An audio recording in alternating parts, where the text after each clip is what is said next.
Hallo! Hi! Schönen guten Tag. Wir sind's, Computerspieleentwickler, Peter Studio, Jenny und Björn. Wir machen ein Spiel, das heißt Kralon. Und mal gucken, ob das was für euch ist. Genau. Wir hatten uns gedacht, wir überlegen mal, also ich hätte so gedacht, erst wollte ich diese Folge nennen irgendwie Kralon und eine Coco-Nutshell, weil in einer Nutshell bedeutet ja so, wir fassen mal so zusammen, was es denn ist und für wen das Spiel so ist, aber weil wir ja eine ganze Folge draus machen, ist es ein bisschen größer, deswegen Coconut. Haha, die große Nuss. Die große Nuss, genau. Denn das macht vielleicht ein bisschen Sinn, das mal ein bisschen zu erklären, denn es ist ja nicht alles immer für jeden was. Und wonach man das oder nach welchen Kriterien man das entscheiden kann, das können wir heute mal ein bisschen aufdröseln. Also, wir glauben nach Recherche und Analyse unserer ganzen Kanäle und unserer ganzen der ganzen Kommentare, die ihr so gebt und so weiter und so fort, den Menschen, die wir so treffen, dass es so 3 große Zielgruppen gibt, die unser Spiel hauptsächlich anspricht oder ansprechen kann. Die erste dieser Gruppe ist, also die erste Gruppe dieser Zielgruppen ist, sind Leute, die quasi gerne so eine Art Spiel spielen aus der Gameplay-Sicht. Also ich sag mal so, das ist wahrscheinlich die größte Gruppe und das sind so klassische Immersive Sim-Spieler, die das vielleicht auch in unserem Spiel wiedererkennen würden und deswegen ist dieses Spiel etwas für sie. Also diese Art Spiel aus Sicht des Gameplays gerne spielen und die würde das Spiel dann natürlich auch ansprechen. Das ist die erste Gruppe. Die zweite Gruppe, das sind Leute, die uns von vorher schon kannten, also bevor wir Pitted Studio gegründet haben und sagen, Mensch, die kenne ich doch zum Beispiel noch aus Piranha-Bytes-Zeiten und darum gucke ich mir jetzt auch an, was die jetzt so fabrizieren. Das sind ist die zweite Gruppe, die mit einer völlig anderen Haltung an die Sache herangeht, als zum Beispiel die erste Gruppe. Und die dritte Gruppe kommt wieder mit einer anderen Haltung. Das sind nämlich Leute, die gerne von so einer Art Setting angesprochen werden. Ja, das sind Leute, die denken, oh, ein Dungeon, oh, ich grusel mich gerne, ich möchte mich gerne von solchen Atmosphäre-Sachen einfangen lassen. Das sind die Leute, die durch diese visuellen Sachen oder vielleicht auch durch Sound und Musik angesprochen werden und sich deswegen auf so eine Art Spiel einlassen. Und ich habe jetzt einfach mal noch eine 4. Gruppe dazu gemogelt, weil ich glaube, auch die existiert, wenn sie auch nicht vielleicht die größte ist. Und das sind so Leute, die zum Beispiel einfach gerne Indie-Spiele spielen, die nicht so lang sind und ausufernd sind und deswegen gerne mehr Spiele antesten, dafür insgesamt etwas weniger Geld ausgeben und einfach mal verschiedene Sachen ausprobieren und auch über solche Leute können natürlich über unser Spiel stolpern und sich das angucken, weil wir jetzt in diese Sparte fallen. Das sind so die Zielgruppen. Und wir hatten uns überlegt, es wäre natürlich gut, weil die alle so unterschiedlich sind, so ein bisschen zu erklären, für wen ist es denn eher nix und für wen ist es genau das Ding. Und woran erkennt man das eigentlich bei unserem Spiel? Weil wir ja schon viele Sachen fertig haben. Wir sind relativ weit jetzt, yay. Und dann kann man quasi anhand des Spiels schon ziemlich genau sagen, was für eine Art Spielerfahrung man dort erwarten kann. Und ich fange mal mit den Dingen an, die es nicht leisten kann oder die es nicht leisten möchte, denn das ist gut zu benennen. Und das sind zum Beispiel so Sachen, liegt eigentlich auf der Hand, sollte aber vielleicht nochmal ausgesprochen werden. Wenn jetzt zum Beispiel jemand viel Wert auf etwas Cineastrisches legt, auf cineastrische Darstellungen oder solche Sachen irgendwie oder kleine Filmchen innerhalb des Spiels, die da gezeigt werden, Cutscenes, Gedönsigkeiten, State of the Art, AAA-Produktionsgedöns, dann findet ihr das in unserem Spiel nicht. Denn darauf ist es nicht ausgelegt und das findet man in ganz vielen anderen Spielen stattdessen. Die Immersive Simulation Riege Spiele, die hat sowas auch selten gehabt. Ja. Die hatten mal was am Anfang, hatten sowas am Ende, aber tendenziell zwischendrin eher weniger. Ja. Ja? Und dann hatte auch weniger so Dialogszenen oder so, wenn, dann waren die eher angedeutet oder sehr rudimentär gemacht eigentlich. So, ne? Gut, Thief hatte das tatsächlich, die hatten auch so Cutscenes und sowas, ne? Aber tendenziell eher nicht. Ne? Das stimmt. Das ist tatsächlich, wenn man so das Gros nimmt, auch etwas, was diese Kategorie beschreibt. Ja. Hatte ich nachgelesen, dass es tendenziell eher ohne auskommt. Ja. Und durch... Du bist halt immer drin irgendwie. Es ist halt immersiv, ne? Du bist halt im Geschehen drin, so. Das heißt also, die Sachen, die da passieren, die passieren dann auch während du spielst. So. Ja. So ist das gemeint. Genau, das ist eine andere Art Spielerlebnis, als wenn man jetzt zum Beispiel so eine Art, ich sag mal, interaktiven Film hat, wo man Sachen entscheiden kann die ganze Zeit und dann... Man schaut dann auch von außen auf die Figur, auch Third Person, ne? Ist ja auch so eine Geschichte. Third Person, viele sagen, ja, dann macht es doch Third Person. Das passt zu dem Spiel nicht. Ja? Das heißt also, das ist dieses, ich bin da drin, ich bin die Figur, ich gucke mir die Sachen an. Das funktioniert eigentlich nur in der Ego-Perspektive. Ist auch wieder so ein Ding. Ne? Das heißt also, wenn einer vornehmlich tatsächlich Third-Person-Spiele mag, ne, wir werden First-Person haben. Und das wird da auch bei bleiben. Ja. Ja. Das nächste ist, was das Spiel nicht macht, ist, es ist kein schnelles Spiel.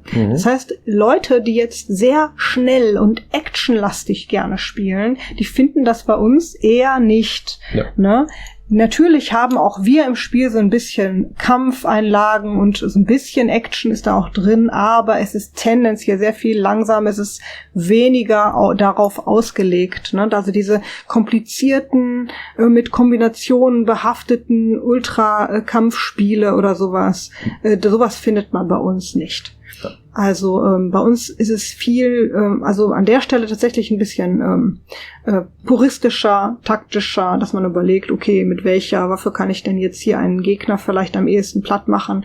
Das schon, aber es wird an der Stelle auch nicht sehr viel komplizierter als das. Das ist so ein bisschen etwas eher für langsamere Spieler, würde ich sagen. Orientiert sich tendenziell eher an so einem Kampfsystem von Skyrim oder Oblivion, sowas in der Art. Ja, genau. So, Ja, da haben wir uns tendenziell orientiert und haben unser Hauptaugenmerk auf jeden Fall auf andere Features gelegt, wo wir glauben, dass es das Gameplay-Erlebnis und stärker immer noch die bereichert. Indie-Variante davon. Das heißt also, dieser ganze Umfang, den solche Spiele dann haben, den werden wir nicht anbieten wollen, weil unser Spiel ist auch nicht so lang, dass man jetzt sagt, irgendwie, okay, wir brauchen irgendwie 1000 Features, 1000 Sachen irgendwie, das hat alles seinen Sinn. Und das macht das einzelne Item aber auch sehr viel wichtiger. Und man freut sich dann auch eher, dass man tatsächlich mal was gefunden hat, wo man sagt, wow, jetzt bin ich mal einen Schritt weitergekommen. Das ist dann so der Payoff. Anstatt dass man irgendwie 100 Waffen findet und man immer einen kleinen Punkt besser wird, so hat man dann irgendwie an der Stelle tatsächlich auch dann einen merklichen Vorteil, wenn man wirklich was sich erarbeitet hat, und das finden wir eigentlich ziemlich cool. Genau. Ja. Das heißt auch an der Stelle, und jetzt wendet sich so langsam das Blatt von den wofür ist es nicht, aber wofür ist es denn doch? Also Leute, die zum Beispiel sehr gerne schnell spielen, schnell am Ort sind, schnell ein Ergebnis erzielen, schnell belohnt werden wollen, für die wird's auch schwierig, denn das Spiel ist ausgelegt auf Leute, die tendenziell eher innehalten, langsam spielen, sich ausgiebig umgucken, dazu neigen, alles mitnehmen zu wollen und auch mal aushalten können, wenn man mal über eine Situation kurz nachdenken muss. Klassisches Grinden und Exploren ist damit gemeint. Genau, da haben wir unser Hauptaugenmerk drauf gelegt, dass das funktioniert, und Spieler, die sowas gerne machen, die werden da den größten Spaß mit dem Spiel haben, glauben wir. Ja. Also wir haben sehr viel mit Musik, mit Sound, mit der Umgebung gearbeitet, dass man quasi sich alles Mögliche anschaut und überlegt, okay, wie komme ich denn hier jetzt weiter? Die Hilfsmittel, die das Spiel anbietet, sind sehr puristisch. Das heißt, anstatt zum Beispiel sowas wie eine Zielführung zu haben, die dich durch den Level lotst, haben wir sowas wie eine Karte, die man finden kann und guckt, wo bin ich denn überhaupt hier und wo will ich denn überhaupt hin und muss dann halt so mit dem Spiel umgehen, als wenn man tatsächlich jetzt in dieser Höhle wäre. Ja, das ist so ein bisschen das Ziel, dass man überlegt, okay, was hilft mir denn jetzt hier und wie könnte ich jetzt weiterkommen? Gehe ich jetzt lieber rechts rum oder gehe ich jetzt lieber links rum? Wie viele Ressourcen habe ich gerade? Und man muss dann die Karte lesen, muss überlegen. Macht natürlich nötig, dass die Sachen erkennbar tatsächlich ist. Das heißt, wenn man irgendwo reingeworfen wird, dass man auch, wenn man die Welt studiert hat, dann auch sofort erkennt, okay, ich bin da und da. Ja. Das macht es notwendig. Das macht es mir schwieriger im Leveldesign und im Bauen der Welt, aber es kommt dem Ganzen zugute, dass man dann, okay, hier bin ich. Ja. So. Ja. Und das ist wichtig, finde ich, für so eine Art von Spiel, was immersiv sein soll, dass dich das in die Welt reinzieht, dass du sehen kannst, dass du hören kannst, dass du fühlst, wo du dich befindest. So, ja? Und da haben wir sehr viel Arbeit reingesteckt und nur irgendwelchen Markern hinterher zu laufen, war jetzt nicht unser Spiel. Nee. So, ne? Wir versuchen auch komplett ohne auszukommen. Mal gucken, ob uns das gelingt. Ja. Und wir haben das Spiel so gemacht, dass es sich dann eher lohnt, wenn man halt zum Beispiel bei Dialogen, die man führt, ein bisschen zuhört. Denn die Figuren geben einem Hinweise, wo etwas zu finden ist und wie man da rankommt. Und wenn man dann auch aufpasst und sich das anhört, dann braucht man diese also zusätzliche Hilfsmittel eigentlich auch nicht. Aber wenn jetzt man zum Beispiel irgendwie dazu neigt, irgendwie Dialoge wegzuklicken alle und dann anschließend nicht klarkommt, dann macht es einem das natürlich signifikant schwerer, durch das Spiel zu kommen. Insofern ist auf jeden Fall ein bisschen Geduld etwas, das euch zugutekommt, wenn man das Spiel spielt, um zu gucken, okay, was muss ich denn jetzt hier machen? Wie komme ich denn jetzt hier weiter? Und was hat er denn erzählt? Welche Hinweise hat er mir denn gegeben, damit ich jetzt hier durch dieses Rätsel komme? Die klassischen Immersive Simulation Games, die sind auch so, ne? Du analysierst den Level, wie komme ich jetzt da dran vorbei? Kann ich dran vorbeischleichen? Muss ich mich hier durchprügeln? Welche Waffen stehen mir zur Verfügung? Was kann ich mal? Guck mal da hinten. Also dafür sind die auch gemacht und ich liebe solche Art von Spielen. Die sind wirklich sehr immersiv und das ist es auch, was ich mal am liebsten gespielt habe. Ja, ich mag das auch total gerne. Das ist auch der Grund, warum wir uns dafür entschieden haben, weil wir selber irgendwie total Bock hatten, das Spiel zu spielen und haben dann geguckt, mit welchen Mitteln könnten wir das dann selber auch realisieren, machen. Ja. Und das ist genau das, wofür wir uns dann entschieden haben. Da kommt dann am Ende noch dazu, also wer jetzt natürlich irgendwie so ein 60 bis 100 Stunden Epos erwartet, der bekommt das dann hier auch nicht, weil das sind wir nicht imstande zu leisten. Und diese Größe und Fülle, ja gut, wir machen das jetzt hier zu zweit und das ist es dann am Ende nicht, ja. Es ist auch nicht klein, also es hat schon eine gewisse Größe, das heißt, wir haben ordentlich was zu tun. Genau, auch, ne? Das ist es nicht. Aber es wird halt ein klassisches Indie-Spiel und entsprechend wird auch die Spielzeit kürzer ausfallen. Wir haben ja gesagt, wir werden versuchen, so die 10 Stunden zu erreichen, also den zweistelligen Bereich. Je nach Spielertyp wird es dann mit Sicherheit auch schwanken. Mal mehr oder weniger sein. Weil einige Leute halt mehr sammeln und mehr nochmal zurücklaufen und nochmal sich was angucken und andere Leute, die spielen sehr, sehr straight von Quest zu Quest. Und dann unterscheidet sich natürlich auch die Spielzeit sehr stark. Aber ich denke, so im Gros sind wir ganz gut dabei.